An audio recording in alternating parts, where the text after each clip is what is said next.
Welcome back to the Ready Horror YouTube channel. Tonight we are talking about the new horror action film Becky, starring what is normally a comedian actor, Kevin James. And joining us to talk about Becky is Katie, the blonde in Front of Fear. Well, hello, creeps and geeks. Yes, I'm here to talk about Becky, which you can find on demand and I believe at some drive-in theaters. Yep. Directed by Jonathan Milott and Carrie Murnion. Sorry if I butchered your name, Carrie. And starring Lulu Wilson, Kevin James, Joel McHale, Amanda Brugel, and Robert Milott. The first standout in this film to me is the editing and music, because they seamlessly fade in and out between a school and a prison. It's honestly amazing how similar the two can be, especially when you see how they film it. Now, Becky, who is played by Lulu Wilson, you may recall her from Annabelle Creation, or Ouija, Origin of Evil. She's a 13-year-old middle schooler having some issues with school, just, like a lot of middle schoolers have. And then on the other side of that, you have Kevin James' character, who is a prisoner with a bald head and a giant swastika on the back of it. So, this is going to be an interesting ride. Becky is angry, and her dad, played by Joel McHale, decides to take her out of school and goes for a ride. Now, when we see Becky in the car with her dad, we also then see Kevin James in a giant steel-plated van with a bunch of prisoners and guards, and it looks like they're going the same direction, but not really. But I like how this is going. The film, it kind of gives a little backstory regarding Becky and her dad. I don't know what it is about these films, though, in 2020, where when one of the parents dies and the other parent decides to get engaged, like with less than a year or 6 months when the other parent has died, I think these people need to give it a little bit more time, because these kids aren't really reacting to it well. And maybe you should focus on that. This is like the third film I think I've seen in 2020 where a parent has died and the other parent who's surviving decides to get engaged within a year of that parent's demise. I just find that very insensitive and odd. I mean, come on, people, let's think of the kids. But I regress. Becky and her dad go to the summer house that her mom used to love. And the dad brings his girlfriend, who is now his fiance, played by Amanda Brugel, who, let me tell you, Lulu Wilson and Amanda Brugel, I'll tell you right now, they are the standout performances of this film, in my opinion. When we see Kevin James and his cohorts stop a station wagon with a family, a father and their two kids, we then see where Kevin James is. He's not Paul Blart Mall Cop, kids. There's a lot of blood. There's a lot of brutality. You don't necessarily you see the splatter, but you don't need to see the rest of it. But, let your imagination do the work.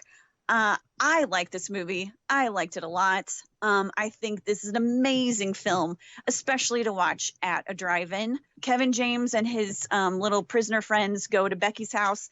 They end up taking, Becky's dad and his fiance and the fiance's son, Ty, prisoner, and trying to look for this magic key. That's something, I don't know, that's kind of the weaker part of the film, and I'll get into that a little bit why. If you haven't seen the 1985 movie Fortress, starring Rachel Ward, there's a lot of Fortress that reminds me of Becky making weapons of destruction out of homemade tools, because Becky is a 13, 14-year-old girl, but she's got, in her little treehouse, she has scissors she has like child-proof scissors, but with her anger that she has built up for many different reasons, she takes whatever she has and makes that a weapon of destruction. And another film that that Becky reminds me of is a little movie called Hostel. And when you see the movie, you'll know why, because there's a scene in this that, they don't hide the gore. I will tell you that. And that is something I did like about this film, because this gore is glorious and gorelicious. And I mean, the best thing I could say about the film is that when they kill someone in this movie, it's not one of those, oh, you're stabbed and you're going to come back. They be dead. When they die, they're dead. And that is something you very rarely see. Is this a perfect film? No. This is where I get into a little bit of spoilers. So watch out, kids. Spoilers, spoilers, spoilers. When these convicts are looking for this key, apparently, that is in Becky's lake house, there really should have been a little bit more backstory regarding this, because I didn't understand what the hell this was about.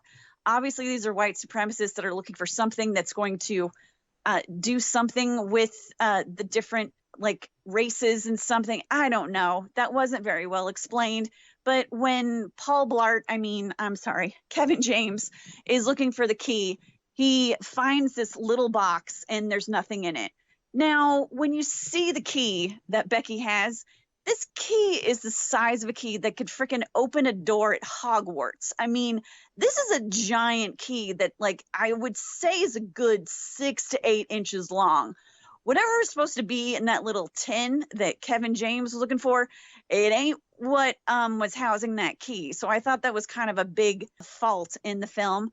But other than that, I thought this was great. I love how, Becky is ruthless, and rightfully so. There's no excuses. You can kind of think oh, this guy was a good guy. No, he really wasn't.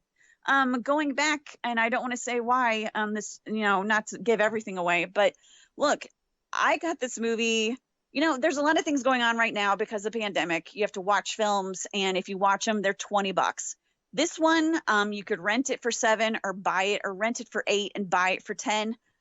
If you're going to buy a movie, this is the one to buy. I've spent less money. I spent more money on some crappy films, and this one honestly isn't crappy. So if you're going to get it, I say buy it. It is worth the price of admission. And Lulu Wilson, I cannot wait to see what she does next. You can't keep taking things that aren't yours. It's obviously I can. Listen to that, because the ending of the film, that all comes full circle, kids. So yeah, I give this major cheers for fear, and watch it. Kevin James, I think, definitely has had a career one way, and I've never seen him in my life. And I've watched a lot of his stuff, good or bad. I suffered through a lot of his stuff. Highlight, I hate to admit it, it's stupid comedy, but Hitch. The King of Queens had a roller coaster of good and bad. The only good thing, in my opinion, we get out of a King of Queens is the amazing Patton Oswalt. But Kevin James, I hope he's taken a cue from his buddy Adam Sandler, because Adam Sandler has dipped his toe into the drama a lot. Most recently, Uncut Gems, and one of my favorite films of his, I don't remember the name of it, but it's the one he does with Don Cheadle, and his wife and kid were killed in the 9/11 attacks alluded to. His wife and 3 daughters were killed in 9/11 attacks. Yes. Right, that movie. Yeah. And Don Cheadle's mostly the main character in that, and that's a great performance by Cheadle. But I rewatched that after I had a wife and child, and I was just like, oh, this hurts me in a lot of ways I was not feeling when it first came out. So it looks like Kevin's taking his cue from his buddy Adam Sandler, which is fantastic, because it shows he can be a very versatile actor, and maybe this we'll see what happens next with him. If you want to check out the rest of the amazing reviews here on the Radio of Horror YouTube channel, you can. As Katie put it, this movie is on video on demand, so you can hunt it down there. Thank you, everyone, for checking out this awesome review of Becky, and check out the rest of the reviews on her website and Facebook page, The Blonde in Front, and on the Radio of Horror YouTube channel.